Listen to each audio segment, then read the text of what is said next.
to those, talk about what you want to talk about with A&M Sports and how this thing is all gearing up. Otherwise, we have some other things we want to talk about as well. So, that being said, Alex over here will monitor all of that fun stuff on the social medias. But let's just start with the relief that we have right now that it looks like we're going to have a football season. Did we see, Alex, did you think when we were sitting here right now that we would be playing football here in about what 3 weeks, 4 weeks? No, I thought it'd be later. I was guessing that we'd have problems and they'd move it back. And even when they said they were going to start it, when they did, I thought there'd be some hangups, some medical people would step in, what have you. But I think the fact is we saw a collegiate game last Saturday night. I did watch the end of Central Arkansas playing Austin P. There'll be a couple more games this week. I think if the two, 3 games this week go off without too much of a hitch, no high COVID positive numbers after, then I think it'll be full steam ahead. Now, probably shouldn't say full steam considering the people that have suddenly starting to back out of this football across the country. And I know we'll talk about that, but it does seem that we will have football. The question is, who will be playing those games? Yeah, Alex, what do you think? Yeah, definitely looked bleak a couple months ago, a month ago when Big Ten and Pac-12 decided they were going to cancel. Everything was definitely thrown into limbo, but, you know, I was pretty confident that the SEC and the Big 12 were going to, especially the SEC, they were going to let it ride until the last minute, until it was literally impossible to play. And they've kind of gotten their ducks in a row. They've got, and, you know, with every day passing with no news that things are possibly going to be canceled again, I'm more confident that the season's going to start for sure. So here we are. Yeah, yeah. Hey, so since the last time we've actually gotten a chance to talk A&M football, a lot has come out. We have stadium capacities, we have game day procedures, we have a schedule, we have times, kickoff times for half the teams. We have who A&M's going to play. We've talked to some players. We have protests. We have all kinds of things happening. Cease, as we gear up here in the next couple of weeks, what has stuck out to you as kind of the most important things to sort through with everything that's going on right now? I'm anxious to see exactly what game day will be like. From the time I get to the stadium, we all try to get there a couple hours before time. There's various radio shows, whether we go in the press box, how many people are going to be around the stadium or where they're going to be at. How does 25,000 people look in Cal Field? What's that going to be like? What's a half-field press box going to be like? I'm kind of interested to see because, I know you guys are doing the same thing. I'm a big hockey fan, so I've watched a lot of the hockey playoffs, not so much the NBA, watch baseball. Being played in front of empty venues on TV is not like being there. So I wonder what, like being at Cal Field, they even had 25,000 when they played Nobody's Gone back. When I got here 4 decades ago, they had more than 25,000. So what's 25,000 going to look like in a facility that should seat 110,000? Yeah, for sure. And just too, what things are going to look like with the buildups. We have heard from AD Ross Bjork, and they were testing once a week as they came through fall camp. Here, starting, I believe next week is when they're going to bring in the third-party vendor, or it actually might have been today. I need to double check that, where they brought in the third-party vendor to start the 3-time-a-week testing that the SEC is doing at all the campuses. And so they're going to be tested 3 times a week. What happens if there's an outbreak? What happens if the entire quarterback room comes down with COVID, or that's the case for any school. I mean, I think that's going to be the most interesting thing for me to watch is when we show up on game day. If all of a sudden the running with the first team is Hayes King because two of the quarterbacks got COVID. Well, you bring up a good point because we're seeing people cancel practice. Well, once they have the games going on, you can't cancel practice, can you, unless you would go lose so many people that it wouldn't be a competitive game. And that's why you have, quote, 85 on scholarship, over 100.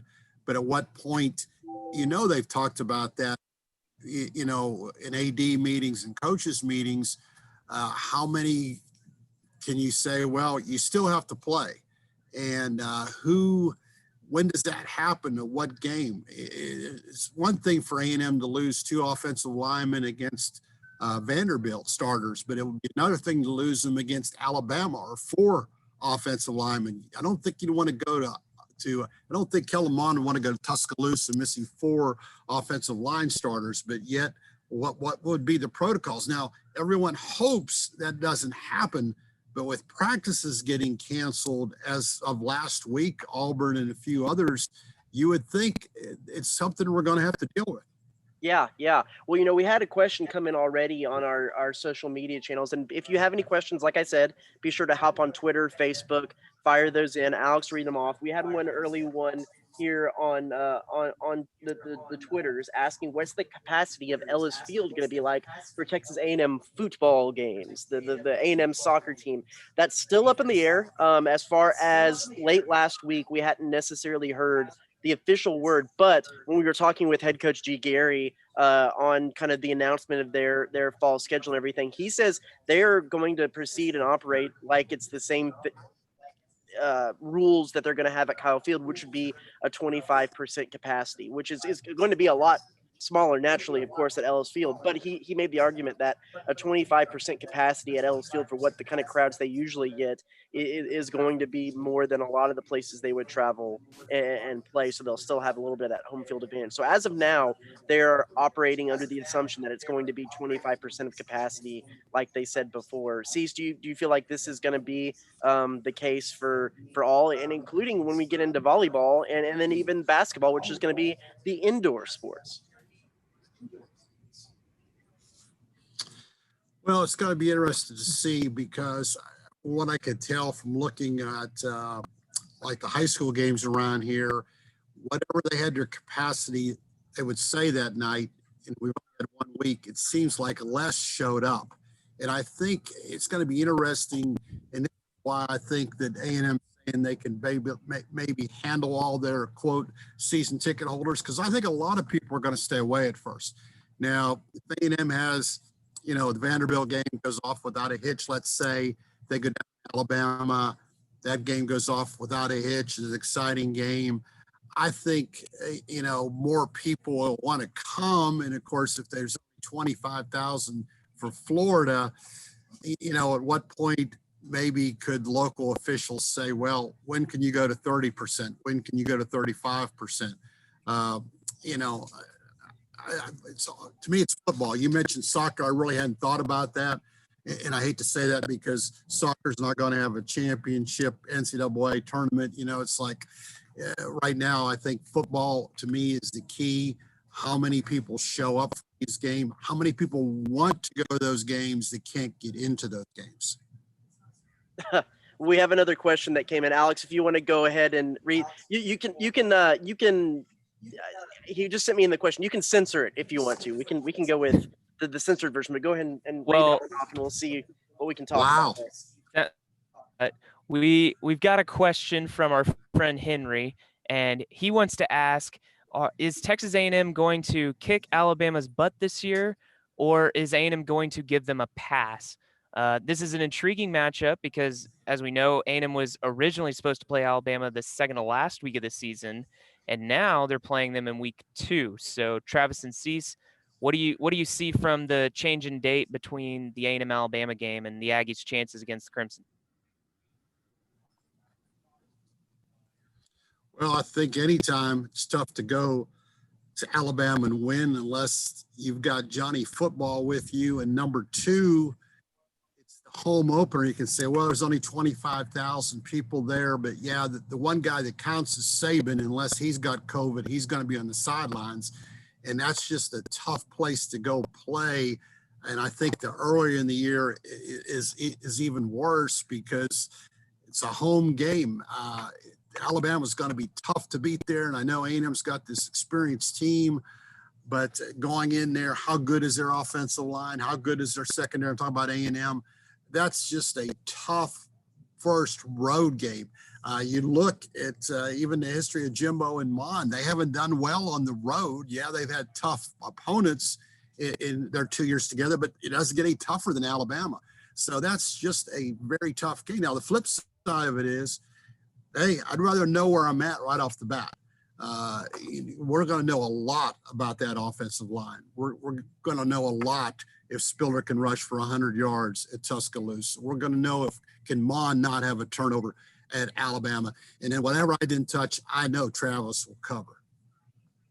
Yeah, I think that the if you wanted to look at this glass half full as a glass half full A&M maroon shaded glasses fan, you could say that that trip to Alabama might have all of the SEC West hinged on it, because I think that a lot of people, if you look at a lot of the projected win totals, A&M is coming in third or fourth, if you want to say third, behind LSU, behind Alabama. Well, I just don't see that LSU is going to be remotely the same team as they were last year, especially with the announcement that their wide receiver Chase, probably their best player, is going to opt out of the season. They lost their defensive coordinator. They lost their first overall draft pick quarterback. They lost a lot, and I just don't see them as the same team. I see A&M as the better team than LSU. The real X factor there too is going to be A&M Auburn, which is something we can get to in a little bit. But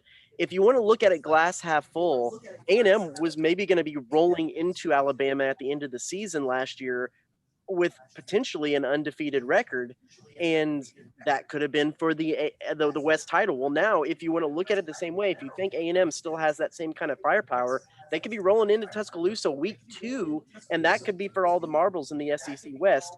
If you want to look glass half full, do you think that that's too outrageous, either of you? No, I think that's a fair take. It's definitely going to be a tone setter for the season, as C said.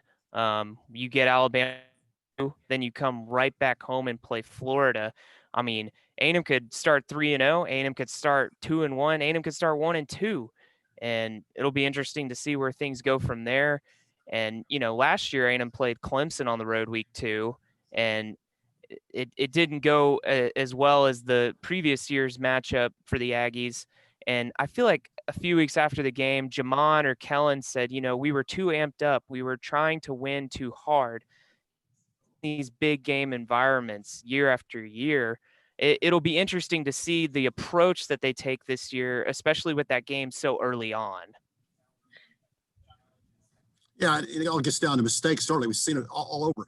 And A&M's got a new punter. You take even the littlest thing to go on the road, and A&M has great punters. And I know the guy, the Australian, the long name, he punted like one time last year for 57 yards. But punting in Alabama, taking a snap for the first time in your own end zone or whatever, that's just so tough. And you're going to be kicking to one of the best returners in the country. I mean, even the special teams, things like that, you look that you got to give the edge to Alabama probably early, and they're playing there. And we're hopping all around, but Travis hit on that. I just don't see LSU. LSU, I didn't have them as a top 10 team before Chase. I saw somebody pointed out the other day on their depth chart, and we know the depth chart always inflated. Depth chart for the national championship game, LSU's lost 26 players from that depth chart. Yeah, you can still say they have like 30 left, but we know a lot of those guys. I mean, that's a lot of losses. That's a lot of guys that were playing. That's a lot of guys you expected to play. And I get it. LSU has lost, but they don't have that much talent. I think LSU might be a 6-win team this year, a 6-4, what have you. I mean, when you start looking, who are they going to beat with a new quarterback, with a new lineman, new defense, new everything, new coaches. If you're A&M, you almost want to play them there this year to get them back at your place, because I think LSU is going to lose like at least about 6-4 or something like that. I don't think they're going to be a top 4. And that's why it'd be great if A&M would play them early. And late, they might have some players. The schedule just doesn't work for A&M unless they can go to Alabama and win or beat Florida. If they come out of that 2-1 at least, then there's going to be a lot of hope for everything they want if they come out of that 2-1, because that means they beat either Florida or Alabama. But if they don't win either one of those games, they're behind the 8 ball. And it's hard to play catch up in the SEC, particularly with no Troys matched in, no Fresno States, no Sam Houston States. Every week you got to show up, and we're all assuming A&M will beat Ole Miss, Mississippi State, Arkansas, South Carolina. But after getting beat up sometimes and a win, those games are tough. The biggest news that has kind of come out so recently with A&M is the few more players that have decided to opt out. Initially, the only guy was James Foster. He was he's a quarterback who we all thought was going to. He said he was going to enter the transfer portal, and the next thing we know, he's back on the roster, and then that he is going to opt out of the season.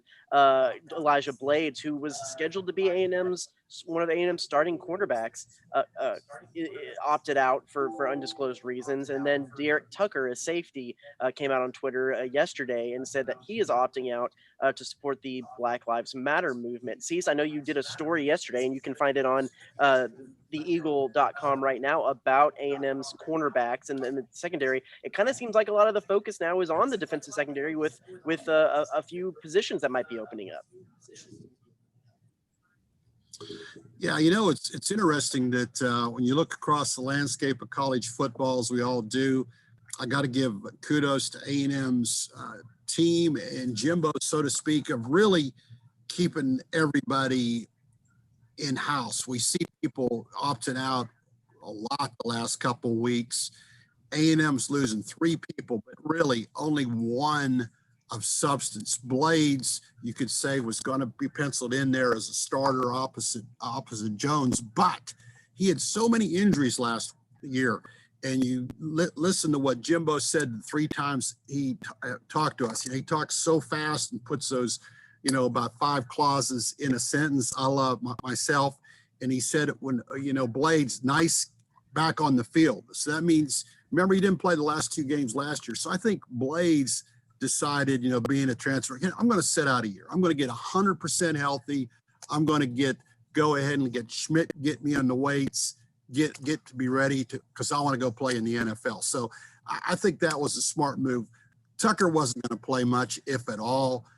Foster wasn't going to play. So the fact that A&M's kept all those other players, saying they're going to play, I think speaks a lot for the team chemistry. I think speaks a lot for Jimbo.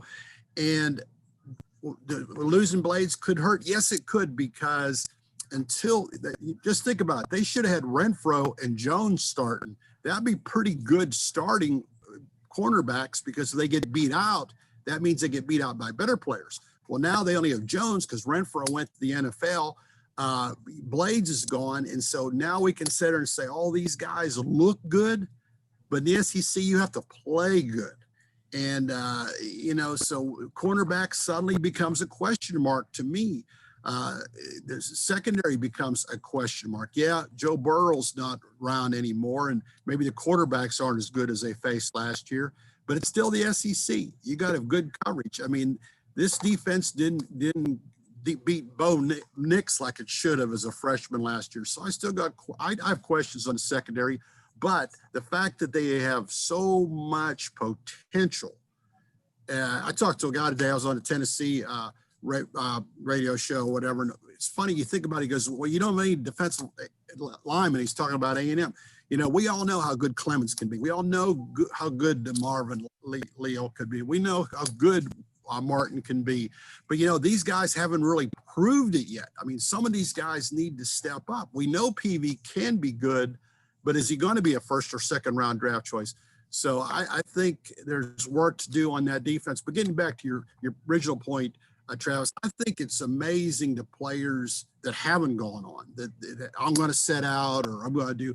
A&M hasn't lost people that's going to cost them games. Yeah, well, you know who might be the first man up, or one of the first men up to try to claim that spot is Caldwell's own Devin Morris. He was a guy that started to see a little more playing time in that third down package that they brought in last year, where they took out.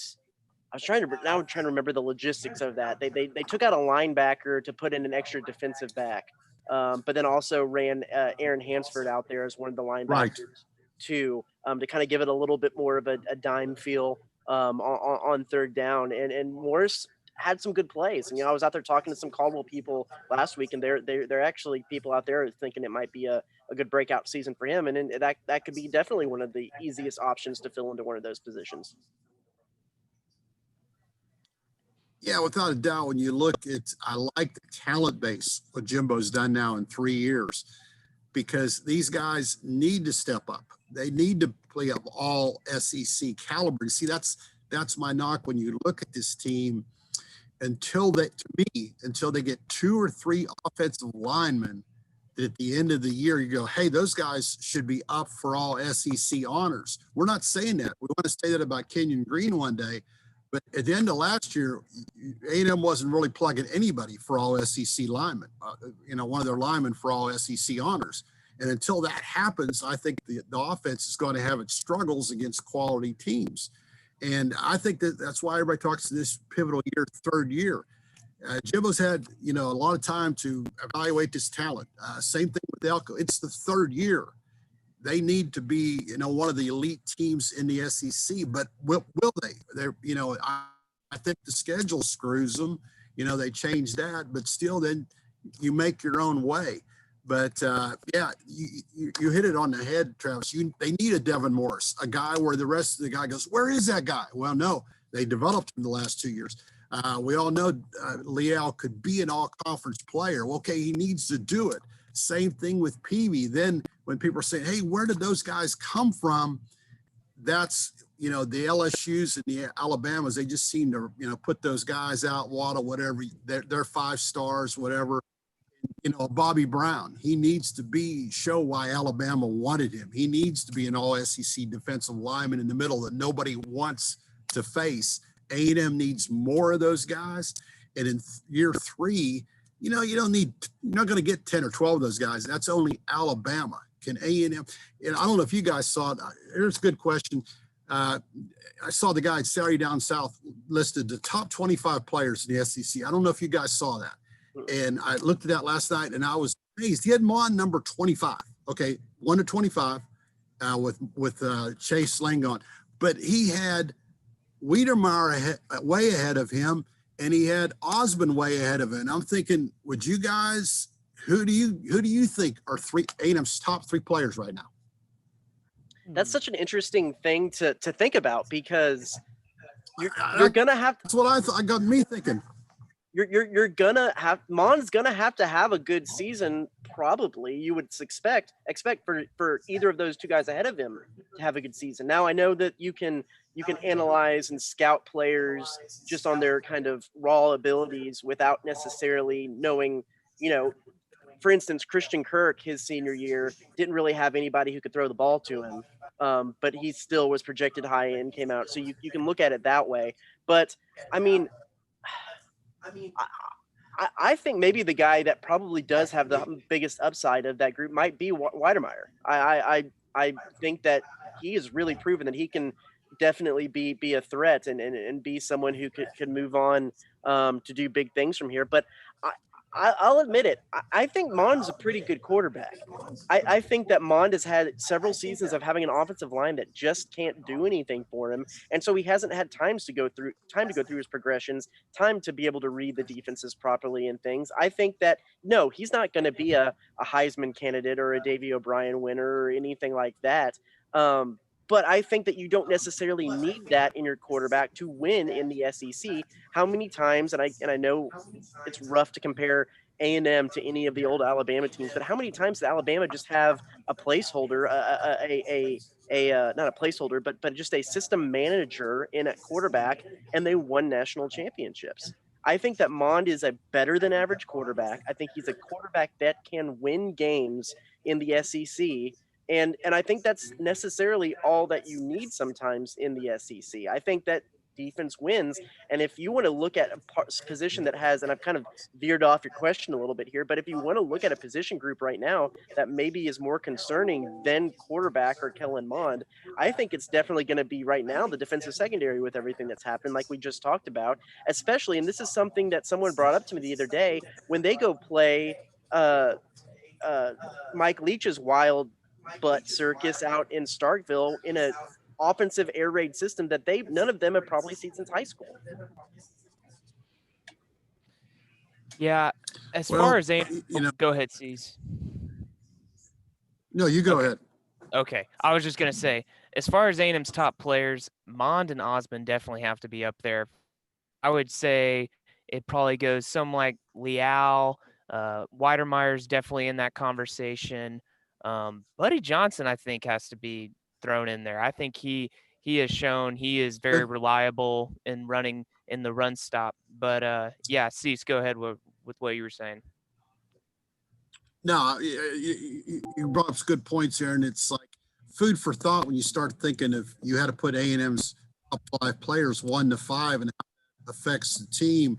And when I read that last night, I go, that's interesting because, Wiedemeyer has a chance to me to be an all SEC tight end that kind of goes on in the NFL that can block and do it all.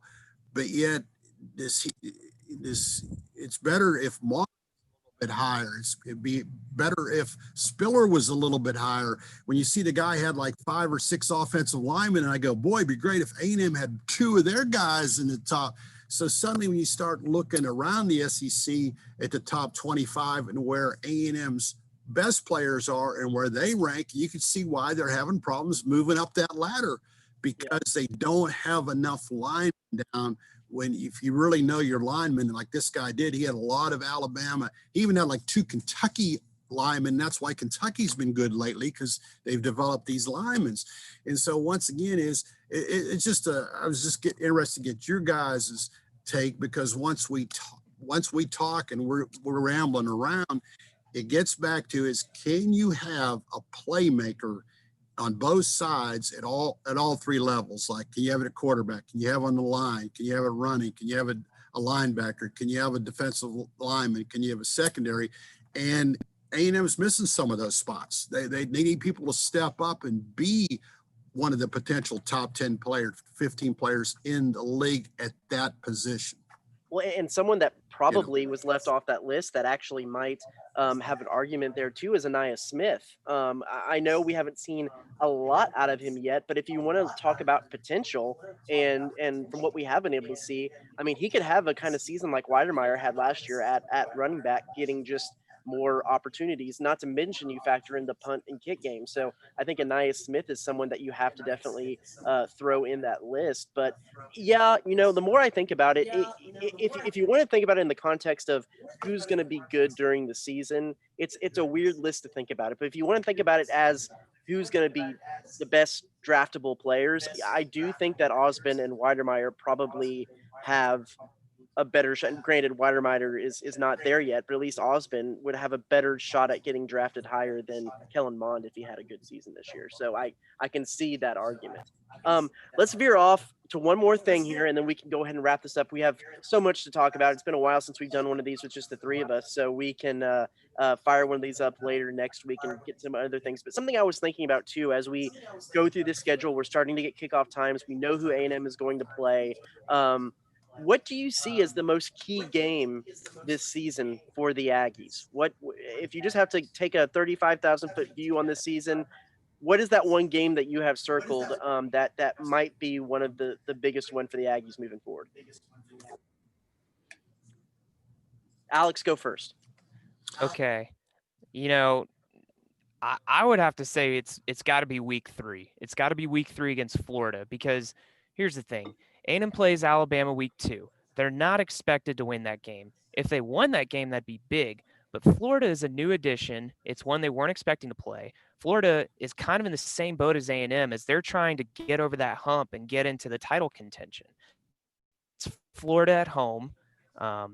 It's a tone setter. If you lose that Alabama game and you come into the Florida game 1-1 and you lose to Florida, then all of a sudden you have to go on the road at Mississippi State. That's a sneaky game. A&M's lost there before at 11 a.m. It totally derailed their entire 2016 season. But if you beat Florida, then there's momentum built there. And you can see A&M riding out the rest of the season as favorites, close out victorious and go maybe 9-1 or 8-2. But if you lose from there, that's where things start falling apart potentially. And so I see that week 3 game being very pivotal early on, kind of setting the tone of what is this A&M team? What kind of potential do they have to be a contender in the SEC? Cease. Yeah, that's why Alex is not a junior. He can be a senior. I said all along, it's Florida. Don't see them beat them. Then they come home and people will be saying like, oh, this, here goes, sky's falling again. They're not going to beat these top 10 teams. Where'd the easy schedule go? This is A&M's not going to get it done in Jimbo's 3rd year. So all this doubt's going to be hanging over the program. And trust me, hope I'm wrong. All I got to do is beat Alabama, and that won't be the case. But I just think Florida is such a huge game because on paper, I would think Florida might even come in or 1 or 2, 3 point favorite in that scenario if A&M is 1-1. And then if you go 1-2, you've almost lost a chance to be one of the top 4 teams in the SEC. And I'll tell you why, because we went through this under Sumlin, and even went through this last year under Jimbo to a certain extent. You lose the games like last year when they come back and they win 4 games in a row. They beat 4 nobodies. Oh, here you go. They can have the great finish. Then you turn around and you lose to Georgia and you lose to LSU. We've seen someone do that a lot. 4-0, lose a couple games, beat three crappy teams in a row. Then you lose your last 2 games. It's all about momentum. And that Florida, SEC didn't do A&M any favors with the schedule by doing Alabama and Florida back to back. Most people would lose to them. But when A&M's expecting so much in this offseason, we all knew this was going to be the easy schedule. A&M waited for this year. This was going to be the year, 10-win season in the regular season. And then suddenly they got to play Alabama and Florida. To me, if they don't beat Alabama, yeah, they could bounce back and end up being they're not going to win 6 in a row in the SEC if they're 1-2. The SEC is just too good, too many places.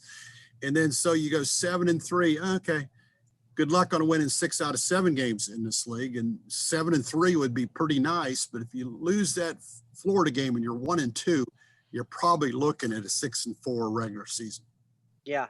I'm going to go, and I kind of teased this a little bit earlier. I'm going to go glass half full Aggie season. And I think that the most important games, one most important one that I have circled, is the season ender at Auburn, because I think that is, if you looked at what A&M season was supposed to be scheduled before the revamped season, Auburn was the game that was the biggest question mark for me, that the one that would be easy enough for A&M to lose as much as it was easy enough for them to win.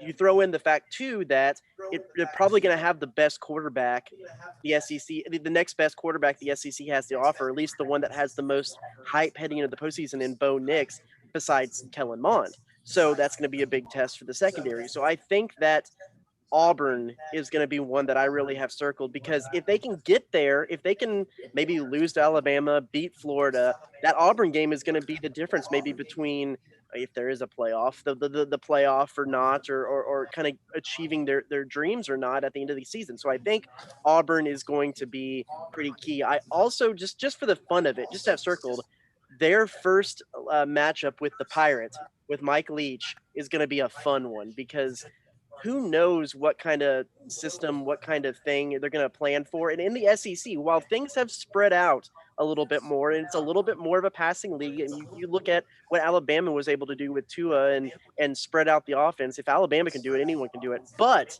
if Mike Leach brings in his true Mike Leach air raid and tries to run it at Mississippi State, it's almost going to be like trying to face Georgia Tech in the ACC. You're just got to have a completely different game plan. You just don't know what they're going to do because it's not going to be quite the same as what you did before, and it's going to be quite give Mike Elko quite the handful. So I think that that's going to be another one to circle. But as far as pivotal games for the outcome of the season, give me Auburn on that one. I like that, Travis, because I already thought ahead about a couple pivotal games. Just think about it.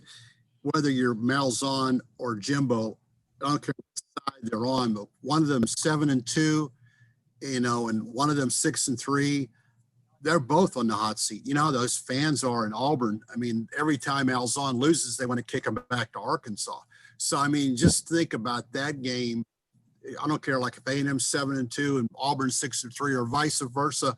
One coach is going to get a huge lift by winning that game, and the other coach, people are just going to be hot that Jimbo, his first time to try maybe get in the top four, couldn't get it done. Malzahn, again, fading at the end. That has the potential to be such a huge game for both those programs. And yeah, fans are hoping it's 9-1 versus 8-2 or 2 9-1s. And it could be, who knows? But you're right. That is a chance for, but once again, as we're talking, what are we talking about? It's the fact that it's the SEC. Every game is so huge. If you're playing Florida in week 3, it's going to matter a lot. If you're playing Auburn in week 10, it's going to matter a lot. For sure. For sure. Alex, any parting thoughts? Yeah, I was just going to say, Auburn's got a lot of question marks coming into the season. They got Bo Nix. He's established. They lost a ton on their defensive line. Derek Brown, Nick Coe, Marlon Davidson. They lost a lot on the offensive line. They lost their running back, Boobie Whitlow.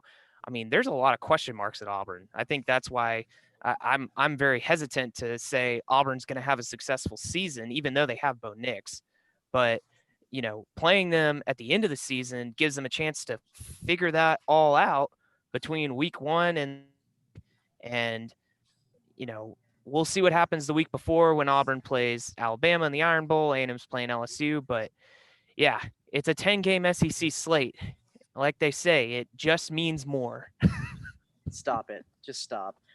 You make a good point, though, the fact that Auburn will be coming off the Iron Bowl because they've switched around how the schedule looks like that is going to be huge to face Auburn after they get beat up and they beat up on Alabama a little bit in that game.